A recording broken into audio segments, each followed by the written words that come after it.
I'm Aislinn Green, and this is Unpacked, the podcast that unpacks one tricky topic in travel each week. Have you ever faced travel indecision or really indecision in any facet of your life? It can be so frustrating and exhausting to be mired in that place. But today's guest is an expert at getting people out of it, out of indecision, out of that stuckness. Her name is Nell McShane Wulfhart, and I've known her for years, primarily as a travel writer, which she still is. A couple of weeks ago, though, I found out that she has also been a professional decision maker for the last decade. And yes, in case you're wondering, she says that it is a job that she made up. But she's so good at it, she has a new podcast in partnership with Audible called The Decision Coach. So I wanted to get her take on why it's sometimes so hard to make a decision, how we can make better decisions, and how all of that can be applied to travel. Okay, let's hear from Nell. Nell, welcome to Unpacked. Thank you so much for having me. I'm really excited to be here. And we're here to talk about something really interesting. And I was so delighted. Like the moment I saw your email, I had to reach out because now you are, in addition to being a fantastic freelance writer, you are a professional decision maker. How did this happen? Well, first of all, I should say that if professional decision maker sounds like a job that I totally made up, that is correct. I did make it up, but I've been doing it for like 10 years now. Basically, people just call me when they have a really tough decision to make, and I tell them what to do. That's it. And so you've just been doing this naturally, like with friends and family? Are you just a really good decision maker?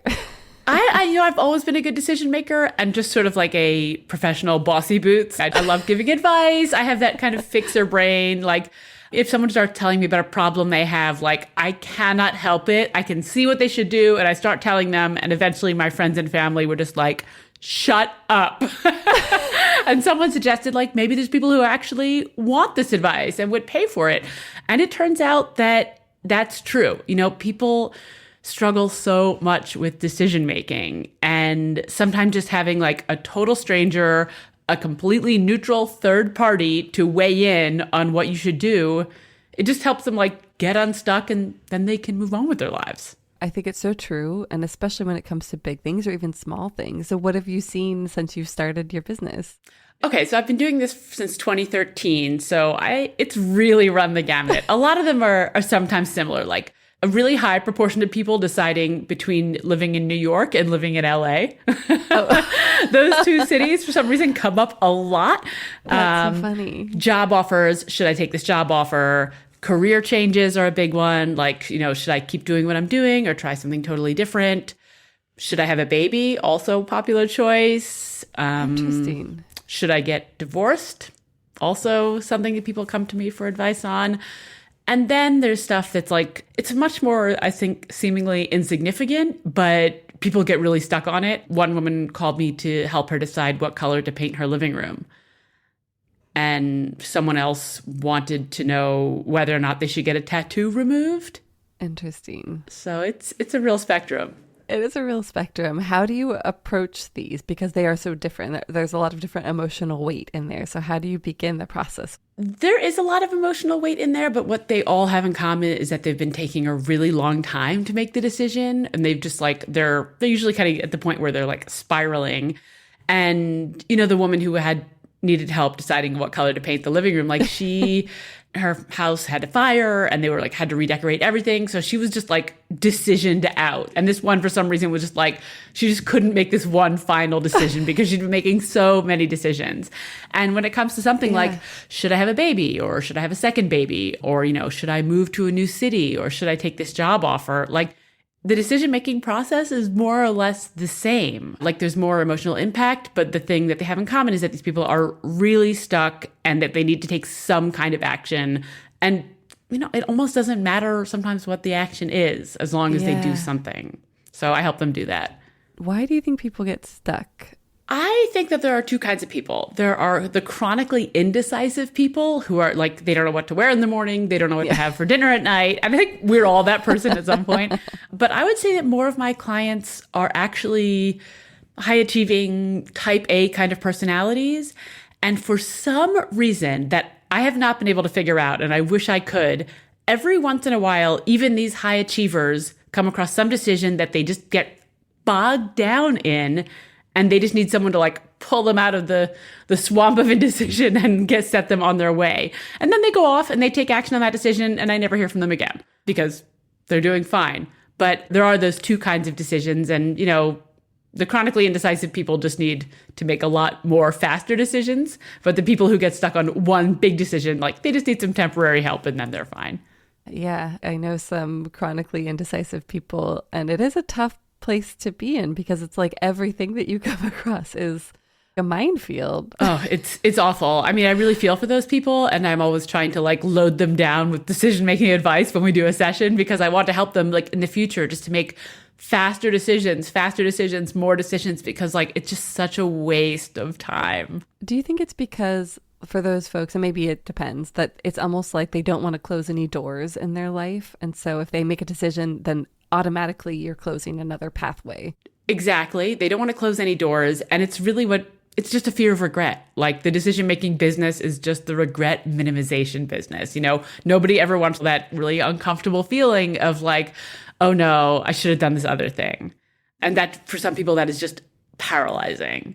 And it really sucks. But it's really hard to come to terms with the fact that like, yeah, you're going to make some decisions that you wish you hadn't made.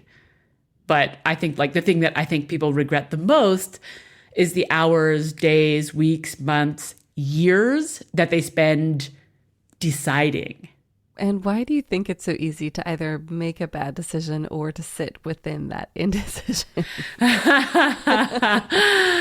Sitting within indecision is definitely worse. When it comes to decision making, I don't have a crystal ball. I can't predict the future. All I can do is help you analyze the information you have right now and where you want to go and see like which path makes sense. That's all that I can do. So sometimes the decisions are not going to work out. We cannot know if this new job that you take is like, all of a sudden the boss is like a terrible micromanager. Like you just can't know some things in advance.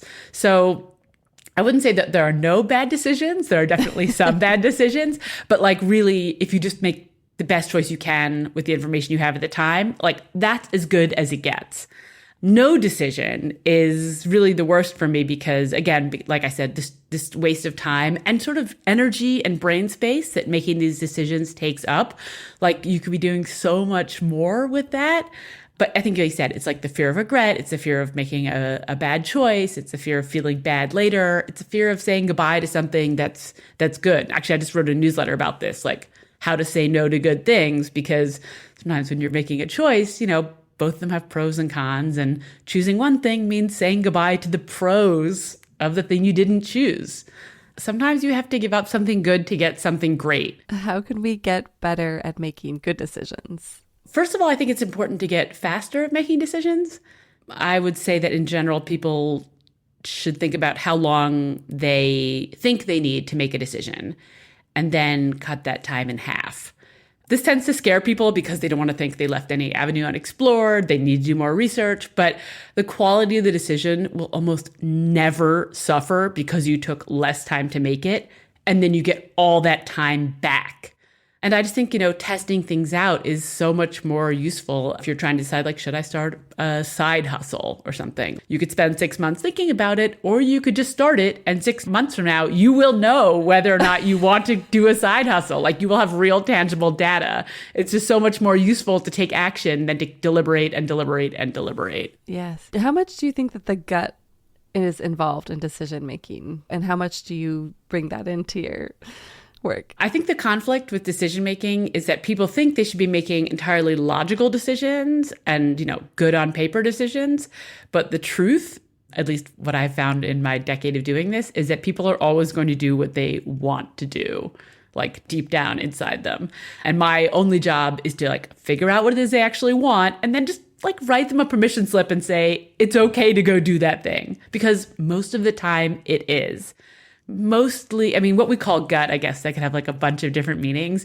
But when we feel a way, like when we're checking with like how our stomach feels about a particular decision, like we're taking into account all the paper stuff. We're thinking about all those things. But really, I would say if your gut is saying, no, don't do this, it's fine. Don't do it. Just decide not to do it and then go do the other thing. Yeah, and move on. And move on. Yeah, exactly. Well, since we're talking about travel, where do you think that people get stuck around decisions when it comes to travel, living abroad? You've lived abroad a ton. Maybe we'll get to that later, but people get stuck in all sorts of places, but I think the biggest hurdle is, where do I go? And actually, I was thinking like, I should offer that as a service. I've spent so many years, like you said, I've lived all around the world. I've spent so many years travel writing, and I make decisions for a living. Like, I'm the perfect person to tell people where to go on vacation. Or where to live. Or where to live. Yes. Yeah. People call me about that all the time, and I love talking about that. That is cool. That's really cool. But I think that's the biggest thing. There are so many options. Like, the world is so small now, we can go almost anywhere, and just like figuring out, like narrowing down the options is so difficult. So I think that's where most people spend the most time. After that, they can narrow it down fairly quickly. Got it. And how would you start? Like, say I didn't know where to go. Like, how would you begin the process with me? Yeah. I think I can give some usual answer here about like, do you like warm weather or cold weather? Do you like beaches? Do you like, I don't know, icebergs? Yeah. But I actually think the most important thing is looking inside and thinking like, what kind of person am I? Because when it comes to making decisions about travel, as well as decisions for everything else, we need to make decisions for the person that we are, not the person that we like aspire to be. Yeah. Like, I cannot emphasize this enough. People are always like, but I could do this, I could try, I should, blah, blah. Those are red flag words to me.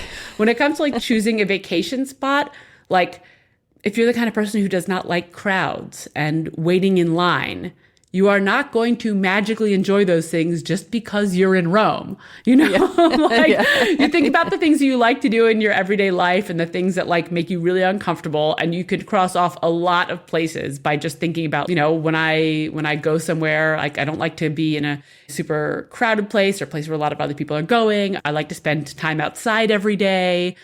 Just start using those parameters of like the things that you actually like in your everyday life, and you can apply those to travel. And do you find that people get hung up in that a lot? I like the things that they should do or the person that they want to be or they see out in the world. And yes, not just, in all decision making, and definitely in travel, because, it's so many people, the travel is finite, the trip is short, they think they should be like, go, go, go, pushing themselves to do all these things. They might never go back. There are so many pressures, and there's this conflict between what they think they ought to do and what they actually want to do.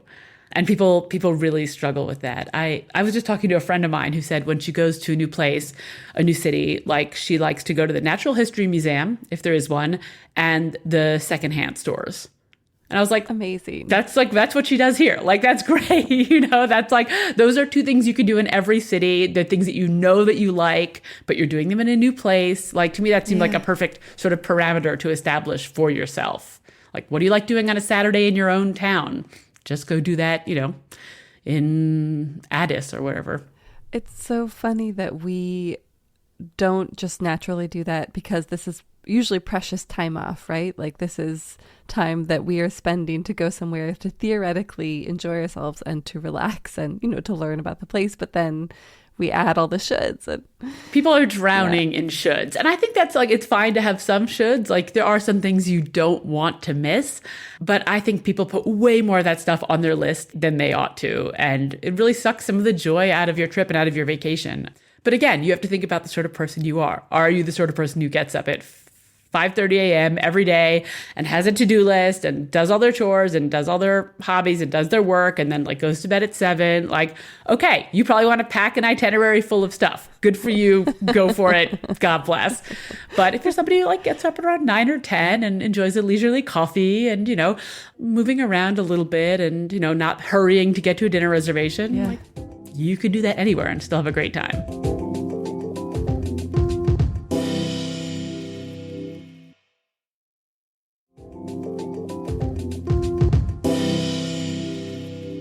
There do seem to be kind of two categories of decision making around travel. There's the first, the big one, like, where do I go? What do I do?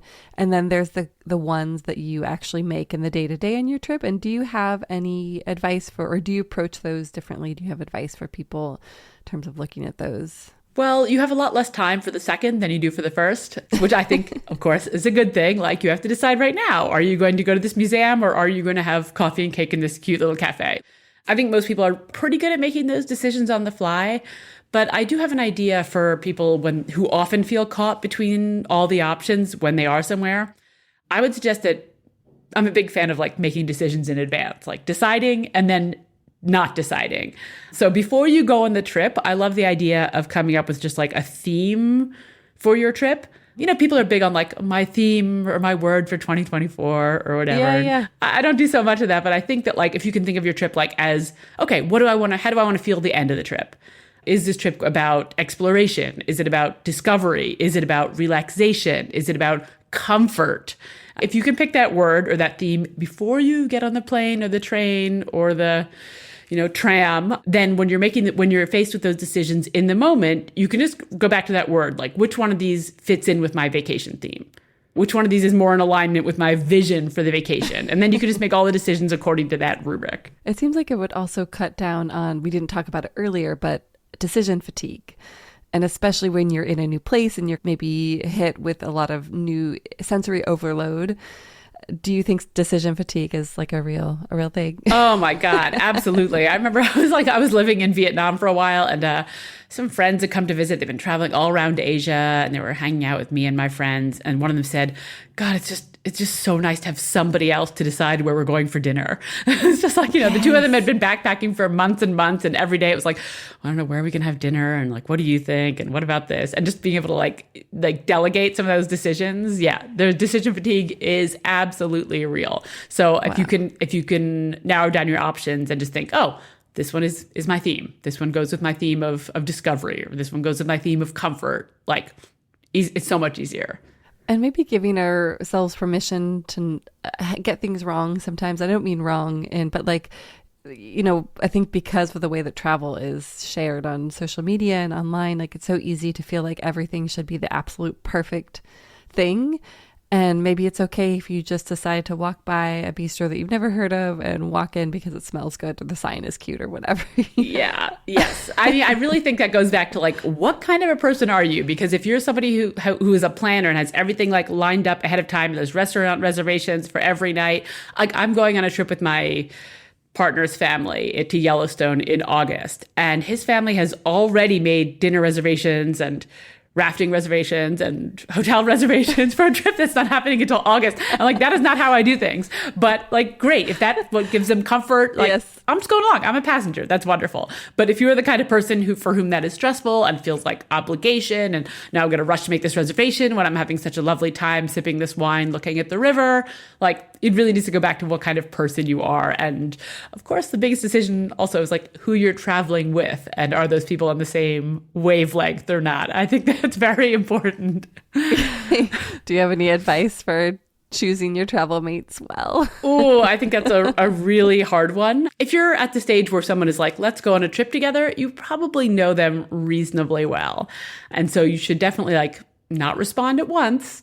Be like, oh, right, let me think about that, and go home and think like, do I want to spend all this time with this person? Like, are they going to get up at 5:30 every morning when I want to sleep until 8? Are they going to make me like traipse around this museum when I would prefer to be like going around the flea market?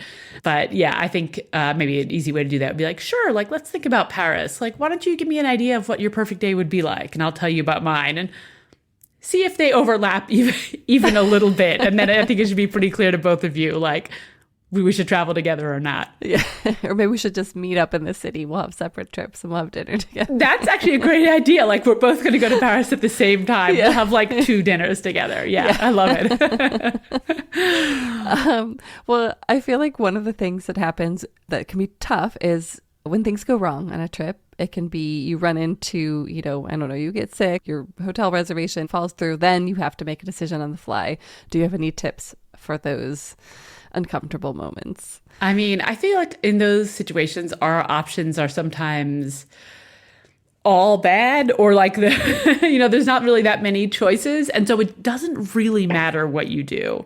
And honestly, this is truer for more of our decisions in everyday life than we think. Like, really doesn't matter.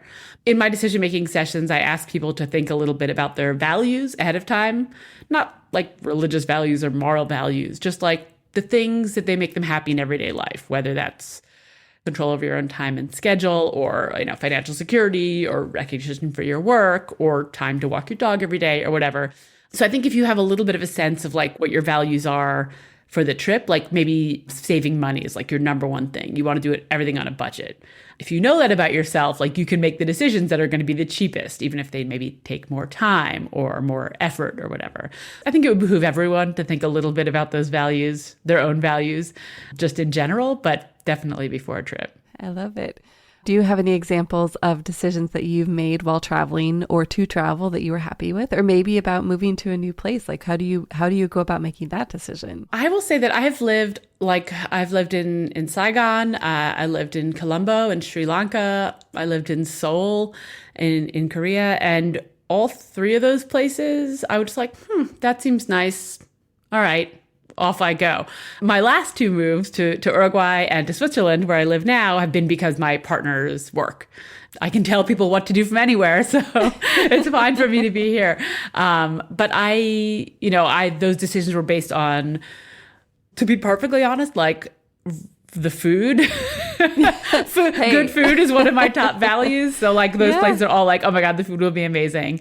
Affordability and weather. Those are usually my top considerations for something like that.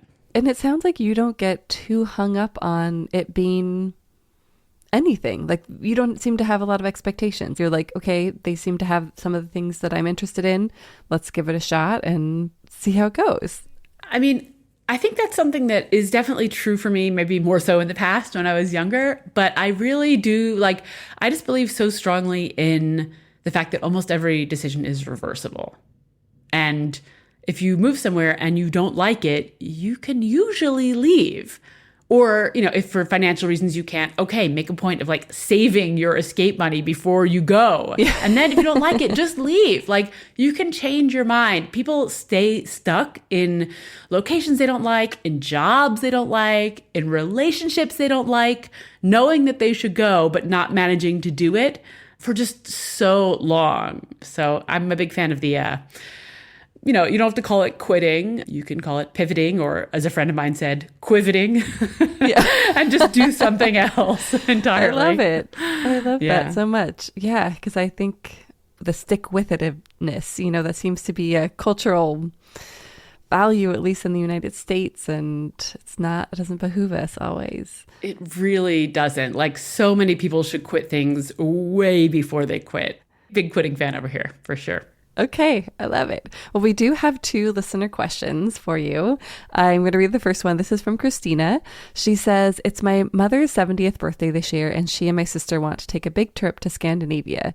But my husband also wants us to take a 3-week trip to China that we've meant to take for years. If we do both, it'll be a big financial stretch for us, but also life is short.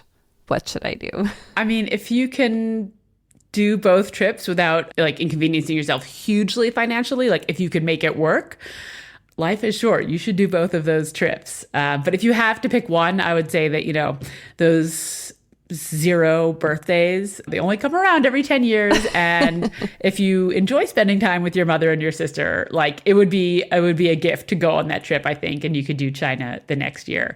But I really do think like if it's possible to pull both those things off and you're willing to sacrifice, eating out or whatever you spend money on in your everyday life, like go for it. You'll have an amazing year. That's great.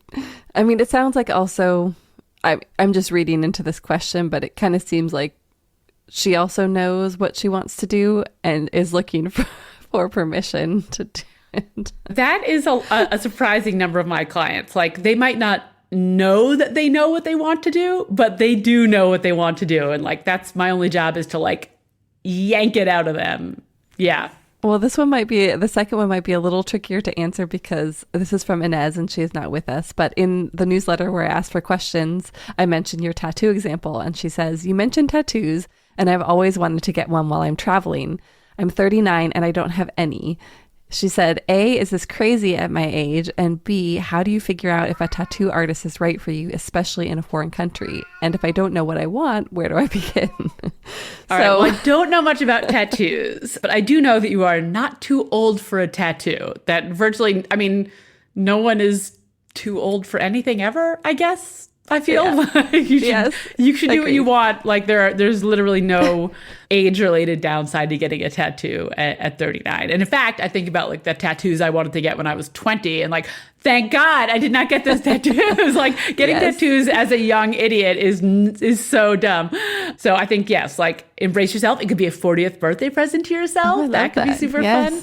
But when it comes to picking a tattoo artist, I would just say like if you've picked your destination, go on Instagram, find tattoo artists there, find one who's like put pictures that you're like, wow, these look really good, and you can go from there. But social media is your friend. Yeah. All right. Well, Inez, you have to let us know when you get a tattoo and what it is. Send us a picture. Yes. And I want to see it.